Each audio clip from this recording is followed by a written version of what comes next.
Empowered people make informed decisions that lead to living a life without regret. This is Sarah Kaki and Shauna Woods from Atlanta Divorce Law Group, and this is the Happily Ever After Divorce Podcast. Welcome to another episode of the Happily Ever After Divorce Podcast. I am Sarah Kaki, and I am joined by our managing partner from Atlanta Divorce Law Group, Shauna Woods. All right, Shauna, today we are going to talk about relationship power dynamics. And when I was thinking about this episode, while you and I were kind of in our own corners thinking through what we wanted to say about this, I really felt like this is really talking about role play in relationships, like the roles we take on in our families, in our marriages, in our friendships, at work, and just part of our growth is the different roles we take on to make certain relationships work. What do you think when I say the word relationship power dynamics? I think very similar things. I think of a very traditional in a marriage.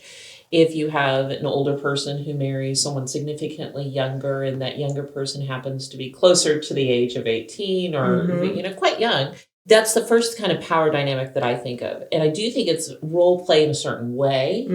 It's not as if you're faking what you're doing, but you're accepting a role in that relationship, whether you are a mentor-mentee relationship, whether you feel like you're on equal footing. Or is it a power dynamic that gets set up where it's more of a parent-child, right? Even though it is of people that are in a adult relationship. And I think we learn the role play in relationships from a very young age. This is part of the work I was fortunate enough to do with my coach and mentor, David Nagel. And he taught us how, as a young child, in order to get along with our family, to get along in the power structure of our family, and to belong in there and feel safe with there, we accepted a role.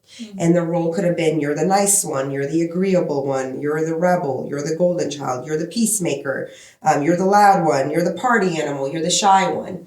And we accept that role because that's what's going to make our family unit work. And at some point, we take that role and we might evolve it, or we may mirror it exactly and bring it into our friendships, right? If you have a circle of friends growing up, what's your role in that circle of friends, and how is that circle of friendship working, especially among women, right? If you have what's the famous saying always is, you have more than two women in a group, there's a power dynamic that's formed that almost has to be respected in order for it to work out. Now, whether that's true or not, I don't know. But I can definitely say that some women groups do feel that way, that you have to play a certain role in order for the power dynamics of that friendship group to work. And where did we learn that? Well, according to what I studied with David Nagel, it really comes from learning it as a young child of how can I fit in with my family and not be abandoned by my family, from a very instinctual safety place as a child, where when you cry, how do you get your parents' attention? And that's based on who your siblings are and what roles did they take. So what role did they leave for you if you're not the firstborn, right? Or if you are the firstborn and more children come along, what role do you have to take in order to bring those little ones into the fold as well?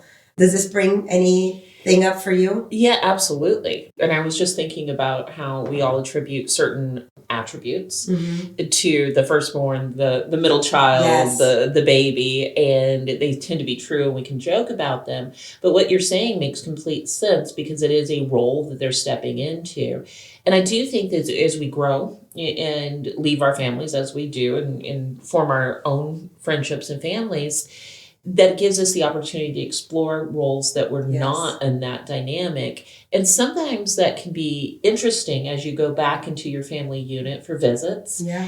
And they're putting you back in a role that you no longer fit in. And you believe you've outgrown. Absolutely. And that's where the awkwardness, the resistance of those family Christmases, Thanksgivings, or birthdays and holidays comes in, is when you almost feel energetically this heaviness days before you need to go to those old dynamics that you feel like you've outgrown, where you're like, okay, I don't know if I want to wear the shoe of the golden child right now.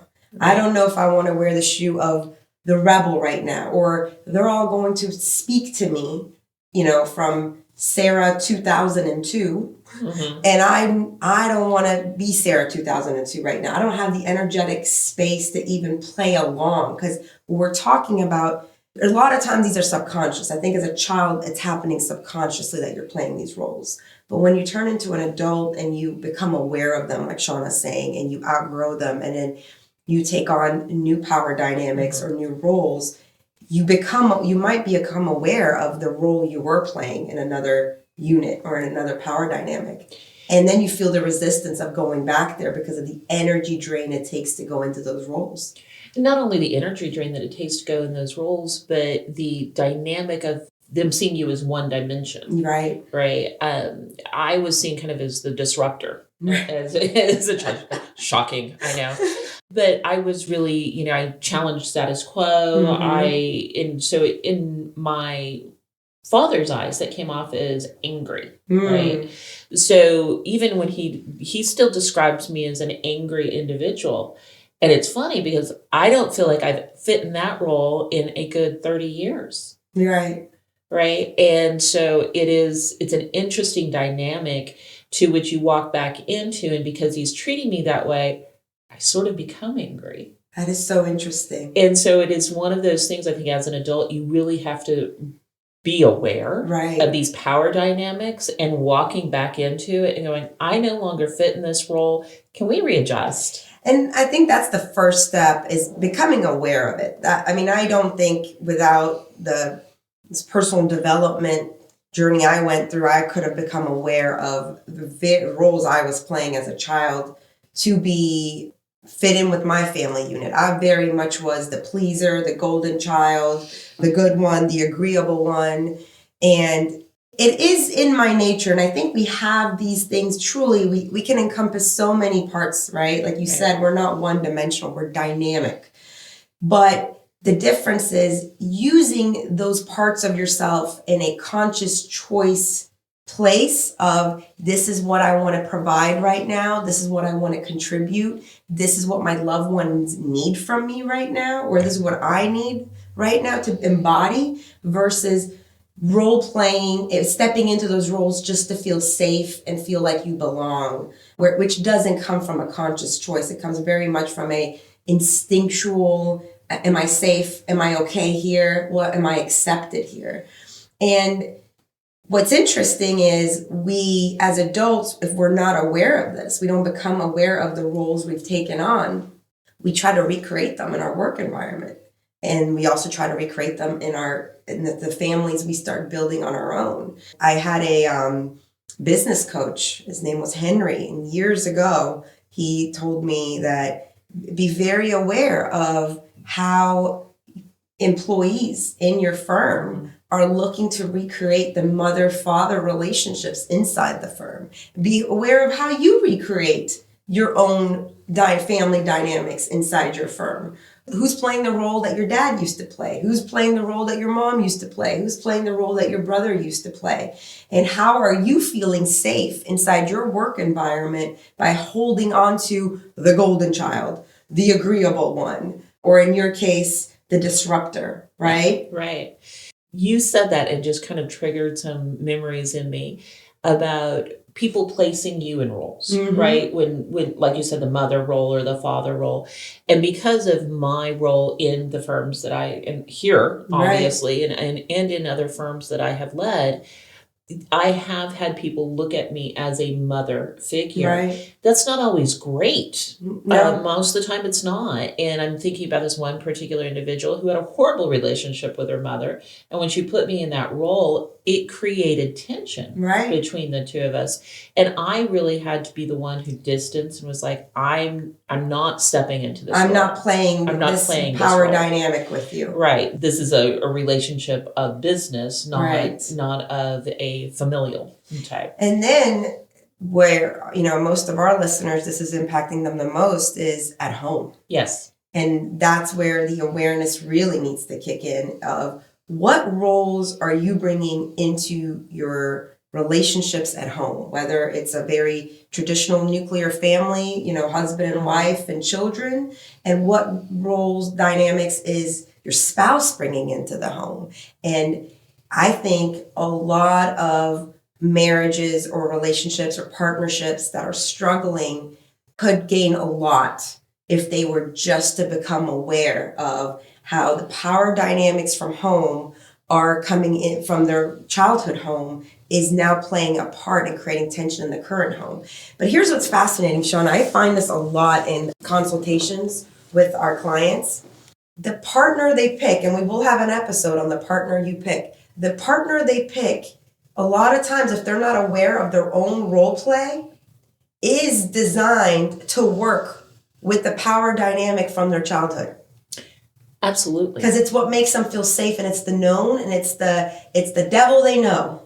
Well, we've heard this a lot. You marry a man like your father, you marry a woman like your mother, right? It's that connection, right, that they feel sort of safe in. Right. Even if it's not really creating a safe dynamic, because comfortable in a lot of people's minds equals safe. And that's so brilliant. And that's exactly the truth on our subconscious tends to go for what it knows to find safety.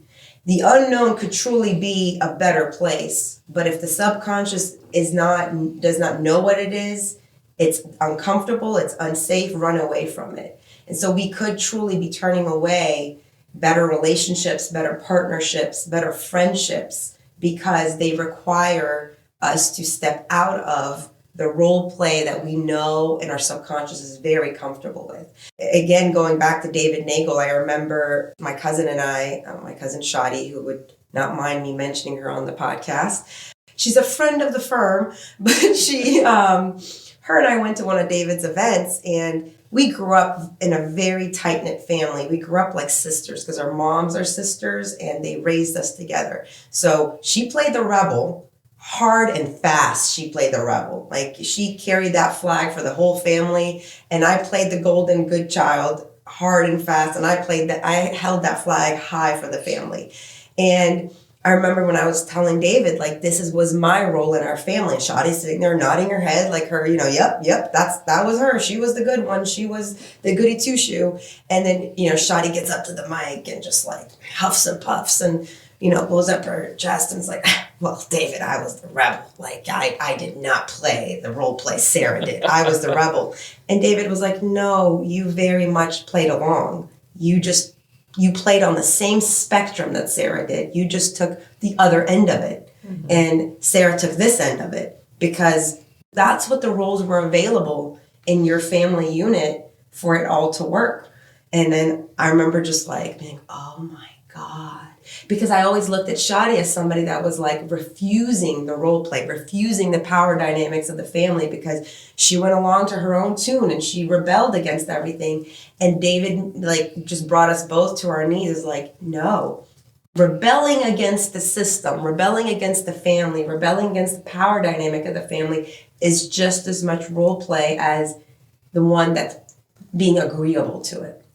And you have to wonder how much of this is personality, right? Nature versus nurture. Nature versus nurture versus what you're needing to step into. Right. Because I will tell you, at my heart, I'm definitely a challenger still. Yeah. I absolutely want to challenge, thoughts and perspectives. But there are so many other facets to us than the roles that we were given in our family dynamics. And if we don't explore this, if we don't have the courage, right, which a lot of our clients, when they come to us, that's where they're finding their courage, right, to step out of these roles that they've been playing basically their entire lives. And I think that's really important to know, because this isn't to disqualify the role, right? Because becoming aware of the role doesn't mean you stop in the role. You may just need to make a conscious choice of this is what's needed, right? Mm-hmm. So to your point about a lot of people agreeing to these roles and playing a part in it, we had a client years ago who lived abroad and married her husband at the age of 19. He was an American citizen. He brought her to America once they got married and got her a citizenship, and he was probably 20 years older than her.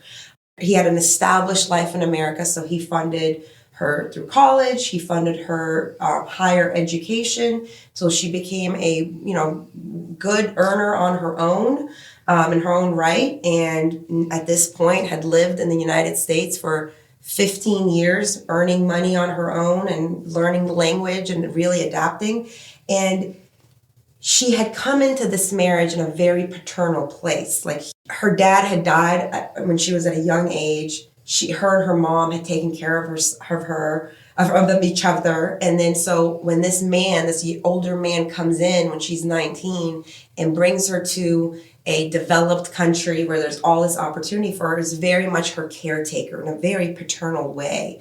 And when she is now a woman with her own mind, with her own higher education and ability to produce for herself, she didn't need the safety of this paternal caretaker. She needed the partnership of, I see you, I'm interested in your mind and what you have to say, and I'm interested in what you have to say and how we can grow together now. And he just could not get past that. He could not get past the paternal part.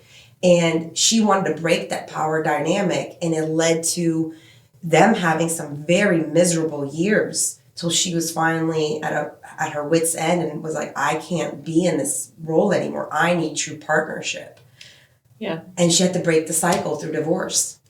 That is not an uncommon one. Right. Right. That we do see this, and we do see it very much so when there is that large age gap that I had mentioned at the beginning of the podcast, when the paternal person never wants to stop being in that role, but now they have a grown-up. Right. They have somebody who is now on equal footing. And it doesn't have to be an age gap. It can just be a simple power dynamic. It may be money, it may be education. I think it really is, one of those things that's one of the hardest things to break away from, because there's, like you said, there's comfort and safety in what we know, and we're walking into this unknown. Right. And that's okay. And I mean, I felt that what she did was so brave, because that's exactly what she did. Imagine having this person taking over the role of your father in your life, and basically bringing you to a brand new country and supporting you through your education and all of that.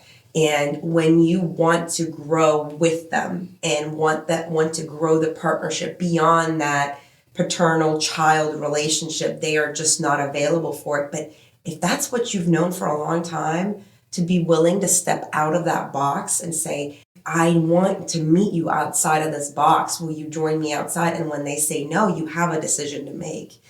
You absolutely have a decision to make, and it's okay to feel guilty Yeah. for leaving that person That is behind. exactly how she felt, Shauna. She felt that she was turning her back on her caretaker, on the person who had gotten her here. And that was very painful. And I think that has to be respected and appreciated, how hard that must have been. Absolutely. It's not an easy choice. And admitting that you feel guilty for something that's not necessarily your fault, right? But you feel that you owe this person something. Right. Right. And you do owe them respect, right? You owe them respect in leaving the relationship. You don't owe them your life. 100%. 100%. And I think that's the bottom line, is how much life are you willing to give to stay in this power dynamic? That's exactly what you're giving up, Sean. I think it's how much of your life you're giving up. And that's a conscious decision. I don't think it's for me or for us or for anybody to say what the right decision is. There is no right or wrong, but it's a matter of, and this is what we really strive for at the firm, is bringing up what you're giving up in this decision-making point that you're at. And you could completely choose to stay put, but just be aware of the choice you're making. And there's bravery sometimes in even staying put, right? But then you have to be willing to accept that this is what the down the line is going to look like or not look like. But when you're at that critical moment, knowing exactly what am I giving up to stay put? What am I giving up to move forward? And how much life am I willing to give up for either decision? Before we go through, because I want us to go through, how can you actually do this? How can you help foster, get a relationship out of one power dynamic into another one, right? The how, I think, is really hard. But I wanted to go through some other power dynamics that I had thought up. I think the parent-child one's really interesting. We just kind of already touched on it on the paternal one, but we will have an episode discussing about this as well. But when you outgrow, like, being the child to your parent, right? Or you outgrow your parent parenting you. They'll always be your parent biologically or legally, but at some point and to adulthood, they are your relative. They're not necessarily your parent. And outgrowing that, I thought that's a fascinating one. It really is. And, I'm experiencing it from both ways. Yes. My daughter being of the age that she is, she's grown. She's, a professional, capable woman who is living her own life. I still feel that I parent her, in some aspects. And then in some aspects, it's definitely more of a friendship. Yes. And it's an interesting thing to watch grow. And I think it's natural, Well, talk about that, because you do have a really beautiful relationship with your daughter and it's grown into a friendship. And usually I think these things this might be judgy on the parents, but I will go there. I think typically it's the parents that withhold the growth of the relationship of going there, right? Of allowing it to go from parent-child to adult relatives or to friends. How did you make way for that? How did you allow for Sarah to step into your friend and your relative instead of your child that you need to take care of and you need to approve of their decisions? So I'm still navigating that. I haven't perfected it yet. But I do think one of those things is recognizing that their choices and their decisions are not necessarily a reflection on your choices and your decisions, right? It's not that I believe she's making bad choices or wrong decisions. I think she's a wonderful human being who's a very intelligent woman. But I have to allow her to be her. We are not the same individual. I think too many parents, when they try to parent adult children, are doing it because they're afraid of what other people are thinking of them when their children makes decisions. And so I think stepping back and realizing I've done a really good job of bringing this person to adulthood, and now my job is to let them be the adult. Right. Now, that does not mean that she doesn't come to me or I don't give advice or ask even just thought-provoking questions sometimes. At the end of the day, though, if she's not aligned with my thinking, that's okay. And what I'm hearing is when you have a child that you're responsible for, not responsible to, you're actually responsible for this minor, you make a lot of guidance and leadership and caretaking decisions from a place of their safety. And when you have an adult child, as you do, is their safety the first thing that comes to mind when you are making these decisions for them? That's funny that you say that, because I will tell you, because I am single and because as close as we are, we still share each other's location. Okay, so safety is, I'm not going to say it ever go away. It's still on the table. What is not on the table is dictation. I know where she is when she is. She knows where I am when I am. I don't get to tell her where she's at anymore. It's like, oh no, that's dangerous, come home. Right? Yeah. The difference is an acknowledgement of you get to be you, right? Whoever that you is in particular. And when you're looking at it, you're not only are you no longer in that complete protection mode, right? Of I have the control. It's nice to know that she's got my back too. Yeah. She wants to know where I'm at. You can lean on her as well. I can lean on her, right? If I say, hey, I just got into an Uber and I'm feeling a little iffy, watch where I'm going, right? That kind of thing. So it is more of an equalization. I love that. That's beautiful. So these are some of the other relationships where interesting power dynamics come up that can be difficult to outgrow, or you're ready to outgrow them, but the other person kind of keeps you put or wants to keep you put.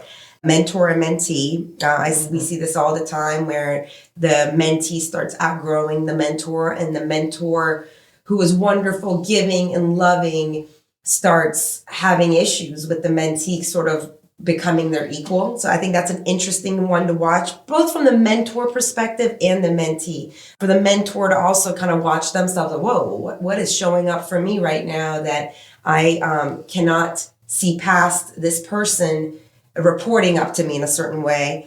I think siblings, younger and older siblings, is a fascinating one. Mine and my brother's relationship has flip-flopped several times. He's 4 years older than me. I'll go back to my cousin Shadi. That was like my older sister growing up. I'm her older sister now, for sure. She is, I won't say how many years older than me. She'll kill me. But I'm very much her older sister now, just because she's younger spirited. And that relationship has flown beautifully. Whatever the friendship, whatever each one of us has needed, we've always been there to provide it for each other, whether it means I'm the older sister taking care of her, or she's the older sister taking care of me. I think also the office relationships where you have a manager-subordinate relationship, and the subordinate grows and matures and gets a position too that is of equal with their manager, and how that plays out. I think, again, all of these have a timeline and they have a time limit. If we're all growing and we're all nurturing each other's growth and loving on each other, there's a point where they all outgrow their phase that they're in, or the power dynamic they're in. And again, there's a lot of friendships that this happens with as well. Shauna, how do you get past a certain power dynamic and take the relationship to the next phase? So if you do have, for instance, you talked about the parent-child one, but you have a marriage that's very much based on the rescuer relationship and the one that needs saving. How can two people get past their their current power dynamics, their current role playing, once they become aware of it? Well, I think it takes both of the parties to want to, right? You both have to be willing to change this power dynamic. But I think part of it is acknowledging, right? That's the first thing. And I acknowledge that we have this power dynamic. My truth is I'm no longer fitting in this power dynamic. I am being honest with you and how I feel. I think this power dynamic needs to change. And I know my value. So that if I don't have this power dynamic change, I know what I am willing to do. Right. I value myself enough to say I can move on from this relationship if it's no longer fitting my needs. So I think that everything you're saying comes from a place of true love, because the relationships that I think can do what you just prescribed is where at the foundation there really is love and respect. Yes. And there's a desire, to your point, from both parties to keep this relationship, and that desire to keep the love, to keep the relationship, to keep the respect outweighs the benefits people are getting from the power play, right? The benefit I can get from being in a relationship with you and receiving love from you and giving love to you outweighs my need to play the victim card. Absolutely. It's about, do I love this person as a whole? Do I see them as a whole? Do I see all the facets of their personality? Do I appreciate them? Or do I only appreciate what they can give me in this power dynamic? So I read a quote somewhere that said something like, I'm going to butcher the quote, but I'm going to get to the heart of it. If you lose something because you can't change enough to make it work, you never had it to begin with. So I'm butchering the quote, but an example I can give to hopefully bring this home is I can think of friendships where the power dynamic no longer worked for me, right? And when I stepped out of that, the friendship didn't work anymore. And what that tells me is that I never truly had that friendship, because true friendship is based on like true love and true mutual respect. So one thing I can say is that if you come to break a power dynamic that is not serving you, it's not serving the relationship, it's not serving the other person, and it is based on a lack of awareness, and it's based on a false need for safety versus growth, and you come to bring awareness to it and you come to break it, and it does break the whole relationship altogether, you never truly had that. You never really truly had that relationship. You just had a false role play. And I think that's where we find a lot of our clients who are doing the work. What I mean by that is doing the work of therapy, doing the work of self-awareness, doing the work of self-responsibility, and engaging their partner to do the same, to break through these power dynamics and these role plays. And at the end of it, the other party refuses to. And then they're like, you know what? I don't choose this anymore. Pretty much that is where they find themselves with us. That's right. All right. Thank you so much, Shauna. Thank you. Thanks for listening to the Happily Ever After Divorce podcast. If you'd like to learn more, go to atlantadivorcelawgroup.com/resources.